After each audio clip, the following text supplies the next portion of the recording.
Hypocrisy, to me, is maybe the most pernicious force. It's the thing that I really complain about and talk about the most, because I believe that it really encapsulates many other elements of bad character. If you're a liar, or if you're a hypocrite, you're also a liar. And I don't mean like just because you've changed positions. That's not it. It's when evidence hasn't changed, or your understanding of the evidence hasn't changed, and then you hold a different position. Let me give you an example. Well, it's about the guy we're talking about today, Rick Green. But let me give you a general overarching umbrella kind of an example.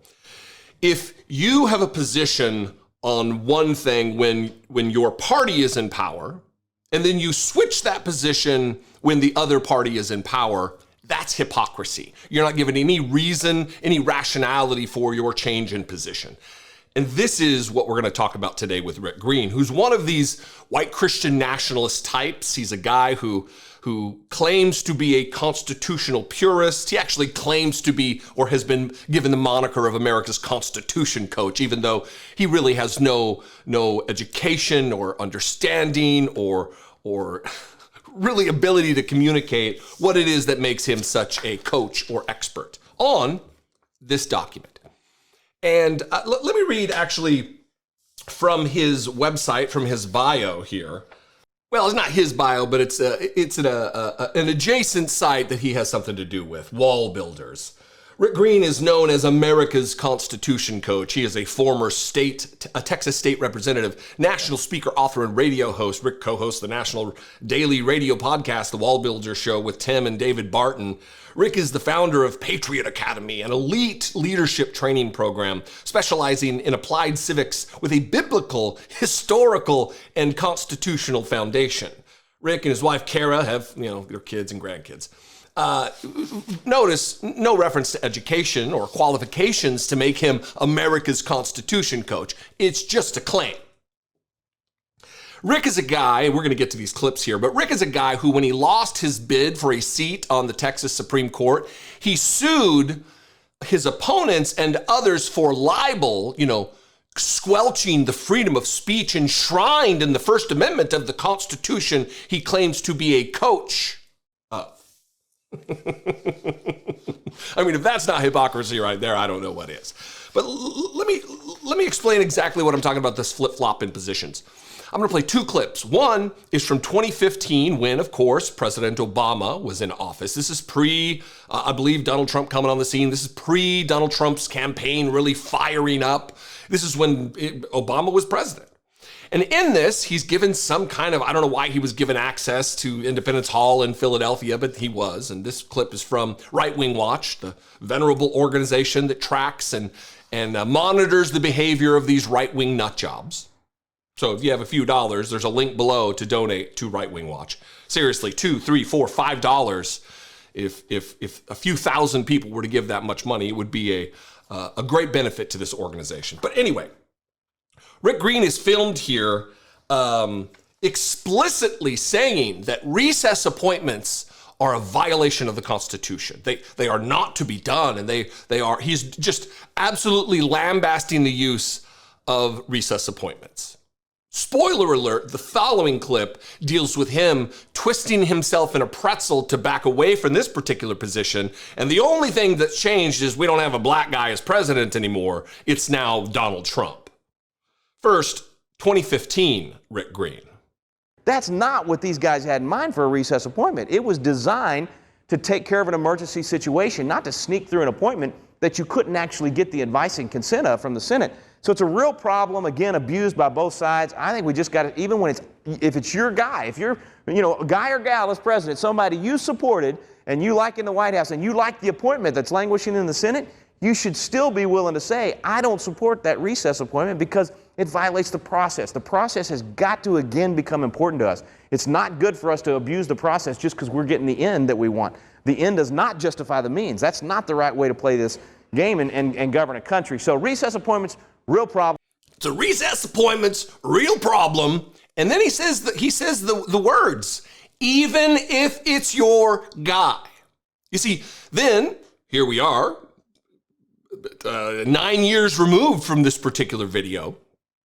soon to be 10, and it's his guy in office, and does he hold true to those deeply held convictions about what the Constitution says, about what the end game should be here, what the rules of the road are? After all, this is a roadmap for governance. This is the foundational principles put into text that we should follow. Important, right?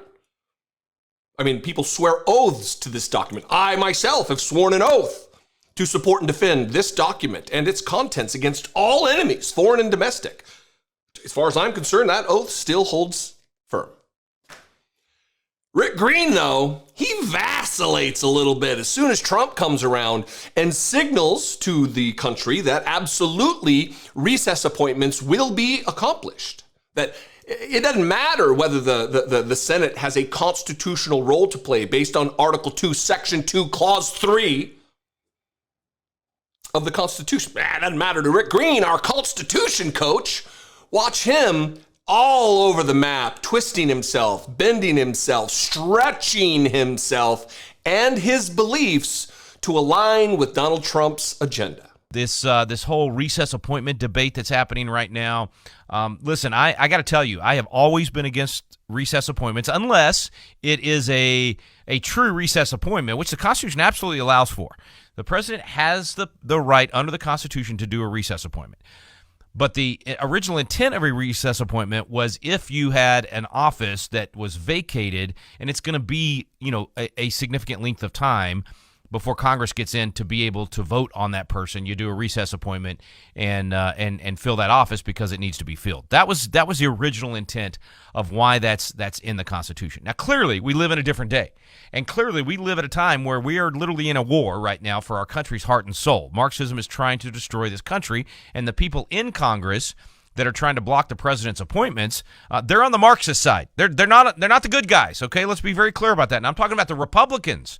As well as the Democrats that don't want the president to have the team that he needs to go save our country, and so I'm softening on the extraordinary measure that the president is asking for here to be able to do these recess appointments. Now, what the president's wanting to do is not just have to avoid the have to go in and do the month-long hearings and all that stuff and trying to get these folks appointed.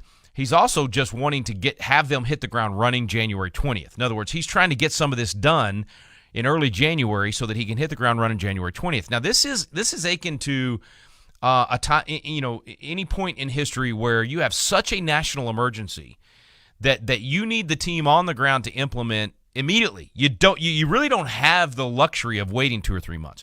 So I'm going to just say this right up front, and we'll have this conversation here on the program over the next few weeks and leading into January, I'm sure.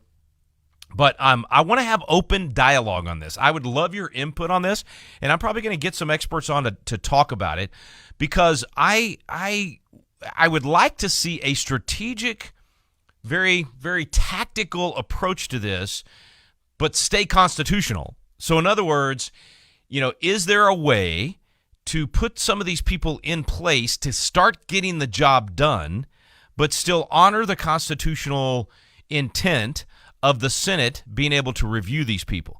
Now, how do you do that? What would be some ways to do that? Is there a way to appoint, figure out which ones have no objection and get those hearings done even before January 20th if possible? And right off the bat, have everybody ready to go. And then the ones that are controversial and that look like you don't have the votes to get a straight up win in the Senate, then, appoint them to assistant attorney general or whatever it might be, where you don't need the Senate's approval. Don't appoint an attorney general yet. Have that person be acting attorney general until you can get through that 2-month period or whatever it is. I don't know. I would say get creative. But I am also open, and that's why I am literally just having civil discourse with myself, but with you also, if you want to call in and comment on this. I am also open to extraordinary measures here, and the fact that we are at a point where the DOJ has been completely weaponized and used against the American people, completely unconstitutional. So I don't think you break the Constitution more to fix the Constitution, but I also think you look for any loophole you possibly can where you can, it still is constitutional, but it might be stretching a little bit.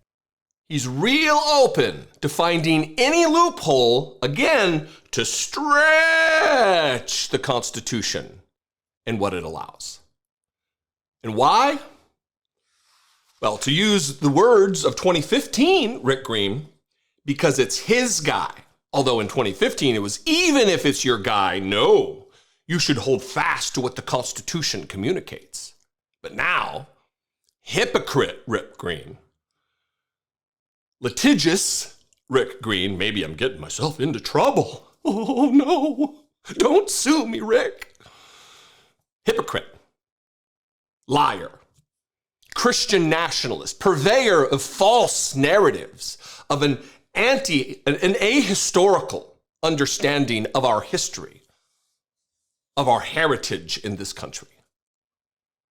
But what would you expect from anybody other than a Trump supporter? Would we expect any principles, any ideological adherence, any truth? If you are, you're barking up the wrong tree. You are in a world of hurt coming over the next 4 years because there will be no adherence to any defined ideology. Their ideology is, what does Donald Trump want? That we must give him. Because they are cowards. They are weak. They desire nothing more than to lie upon the ground, stretch out their neck, and let the boot of tyranny crush down upon it. Gross.